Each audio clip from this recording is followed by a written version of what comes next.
ये स्लाइड हो गई, इसका एग्जाम्पल जरा दिखा दीजिए, एग्जाम्पल दिखा दीजिए, फिर हम अधिनियम के अनुसार क्या है धारा 11 वो भी देखेंगे।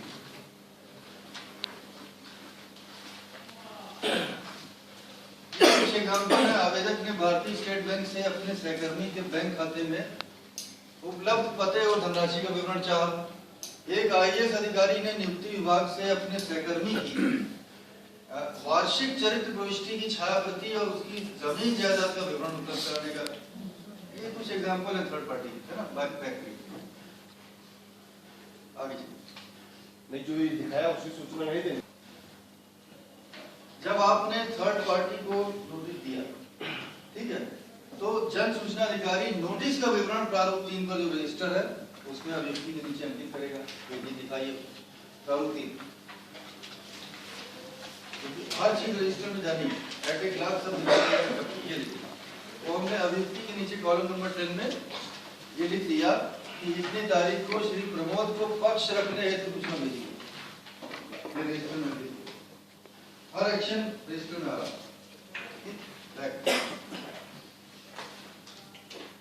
जन सूचना अधिकारी सूचना के प्रकटन के बारे में निर्णय लेते समय पर व्यक्ति के पक्ष यदि प्राप्त हुआ है उसको ध्यान में रखेगा। अभी मैं फिर से एक्सप्लेन करूंगा। यदि पर व्यक्ति सूचना के प्रकटन से मना करता है या कोई उत्तर नहीं देता है, तब भी जन सूचना अधिकारी 40 दिनों के, 40 का मतलब ये है कि 10 दिन का आपने समय दिया ना, तो 30 दिन तो ओरिजिनली होते हैं, तो टोटल दिन हो गए 40। 40 दिनों के भीतर लोकहित के आधार पर स्वविवेक से सूचना प्रकट करने या नहीं करने का निर्णय लेगा। ठीक, यहाँ फिर से निर्णय होगा। लिए गए निर्णय की सूचना पर व्यक्ति को लिखित में देगा, जिसमें इस निर्णय के विरुद्ध पर व्यक्ति जो है थर्ड पार्टी को अपील करने का अधिकार है धारा 19 में, तो ये राइट इसको देना होगा। लिए गए निर्णय की सूचना पर व्यक्ति को लिखित में देगा, जिसमें इस निर्णय के विरुद्ध धारा 19 के अधीन अपील करने की अवधि, अपीली प्राधिकारी का नाम, परिणाम और पते का विवरण दिया जाएगा। ये अधिनियम की धारा 11। अभी हम पूरी धारा को फिर से एक्सप्लेन करेंगे। प्रश्नांकन आवेदक को रहेगा, आवेदक को प्रश्नांकन। चलिए,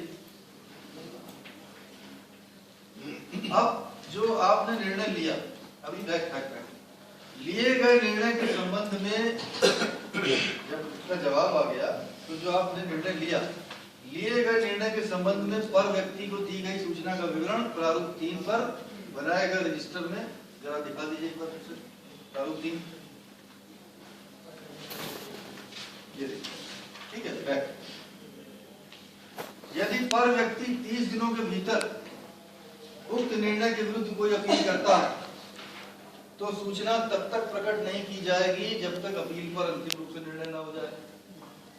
और प्रथम अपीली प्राधिकारी के निर्णय से असंतुष्ट होने की स्थिति में पर व्यक्ति को राज्य सूचना आयोग के समक्ष द्वितीय अपील करने का अवसर भी उपलब्ध रहेगा। अगर मैं ये पूरा प्रोसेस एक बार फिर से अधिनियम की धारा 11 के लाइट में आपको एक्सप्लेन कर देता हूँ, क्योंकि ये प्रॉब्लम अक्सर हमारे यहाँ रहती है।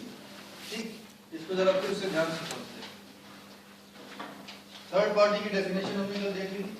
थर्ड पार्टी होती क्या है?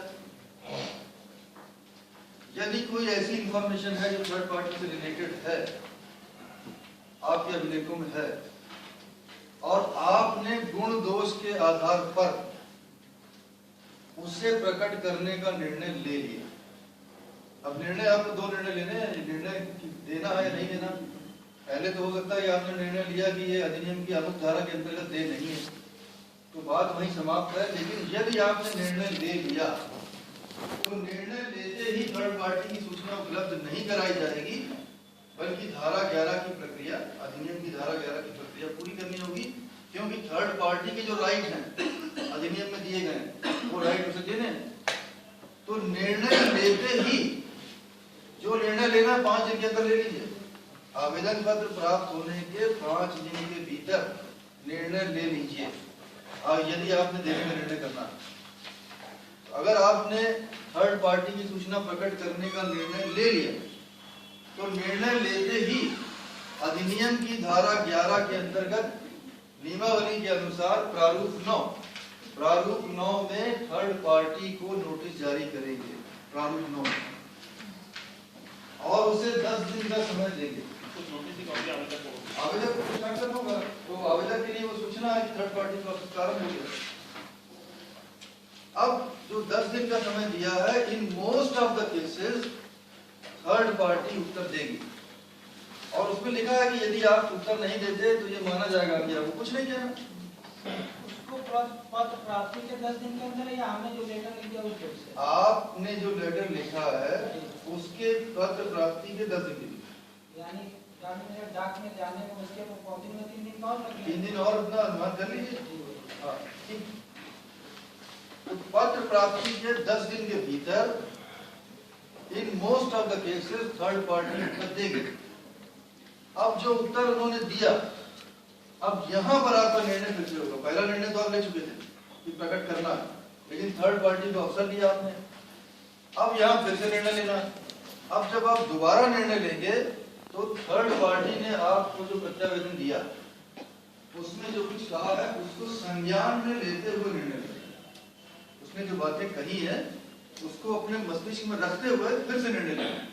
अब निर्णय आपके दो ही हैं कि देना है या नहीं, निर्णय आपका होगा। अब ये दो ही निर्णय होंगे कि प्रकट करना है या नहीं प्रकट करना है। आप निर्णय बेखौफ होकर लीजिए, आपके निर्णय पर कोई चैलेंज कोई नहीं कर रहा। आपका निर्णय बदला जा सकता है, अगर अपील में आता है तो उसमें क्या फर्क पड़ता है, वो तो प्रक्रिया है, लेकिन आप अपना निर्णय लेने के लिए स्वतंत्र हैं। अपना उस गलत निर्णय के विरुद्ध दंड का देखिए, ये सही गलत का निर्णय नहीं, मैटर आयोग क्या निर्णय दो ही लेंगे, देना या नहीं देना। आप गलत सही कुछ चक्कर में ना पड़िए, जो निर्णय आपको लेना वो लीजिए। अपने विवेक जो आपका बेस्ट कहता है, आपका विवेक, वो निर्णय आप ले लीजिए। ठीक, निर्णय दो ही हो सकते हैं कि देना है या नहीं देना है, प्रकट करना है या प्रकट नहीं करना है। अगर आपने यहाँ पे निर्णय लिया कि प्रकट नहीं करना, कि मैंने पहले जो निर्णय लिया था मैं बदलता हूँ, प्रकट नहीं करूंगा, तो यहाँ बात समाप्त हो जाती है। तदनुसार आप आवेदक को भी अवगत कराते हैं। क्या लिखा है उसके जो उसका भी प्रारूप का भी देखेंगे, उसमें ये बताएंगे कि थर्ड पार्टी नोटिस दिया गया, थर्ड पार्टी ने हमें उत्तर दिया और हम उससे संतुष्ट, हम संतुष्ट हैं और हम प्रकट नहीं किया। ठीक है, तो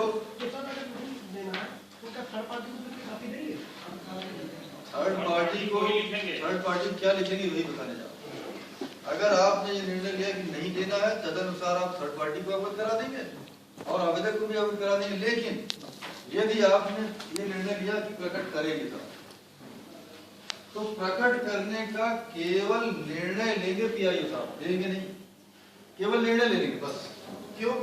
क्योंकि थर्ड पार्टी को पीआईओ के इस निर्णय के विरुद्ध प्रथम अपील करने का अधिकार है धारा 19 में।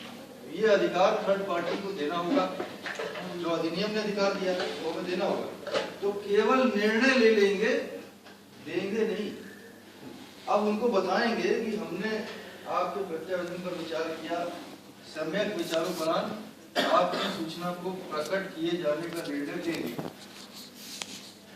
यदि आप इस निर्णय से असंतुष्ट हैं तो अधिनियम की धारा 19 के अंतर्गत इस पत्र की प्राप्ति के 30 दिन के भीतर अपीली प्राधिकारी, जिनका पता नीचे दिया गया है, इनके समक्ष प्रथम अपील कर, जो आपके डिपार्टमेंटल एपीलेट अथॉरिटी है उनका पता दे दीजिए। इन most of the cases third party 30 दिन के भीतर अपील करेगी। जब अपील होती है तो बेहतर होता है कि उसको सुनवाई का अवसर दे दीजिए, सुनवाई के लिए डेट लगवा दीजिए, थर्ड पार्टी को बुला लीजिए। अब सुनवाई आपने कर ली या वो चाहे तो अनुपस्थित रहने का विकल्प ले सकता है। हमको अवसर देना है, बाध्य नहीं करना। सुनवाई के लिए अवसर देना है, बाध्य नहीं करना। वो चाहे तो अनुपस्थित रह सकता है, थर्ड पार्टी। लेकिन वो उपस्थित रहे या ना रहे, but the appeal must be decided in a fair manner. असली बात है। अब आप जब अपील, मान लीजिए अब आप ही अपील का अधिकारी, आपने सुनवाई की या आवेदन आया, फिर से निर्णय होगा। अब अपीली प्राधिकारी भी निर्णय करेंगे। निर्णय फिर वही दो कि प्रकट करनी है या नहीं करनी है। मान लीजिए अब यहाँ पे आपने निर्णय लिया कि पीआईओ का निर्णय गलत था, हम बदलते हैं सर, प्रकट नहीं करेंगे, और आपके आदेश जो आप आदेश करेंगे पीआईओ को चला जाएगा, थर्ड पार्टी को भी चला जाएगा, आवेदक को भी चला जाएगा, और यही बात समाप्त हो जाएगी। लेकिन एज एपीलेट अथॉरिटी आप निर्णय लेते कि पीआईओ का निर्णय सही था, हम सूचना प्रकट करेंगे। यहाँ पर भी अपीली प्राधिकारी केवल निर्णय लेंगे, सूचना देंगे नहीं, क्योंकि जो सूचना दी जानी है क्या वो इस समय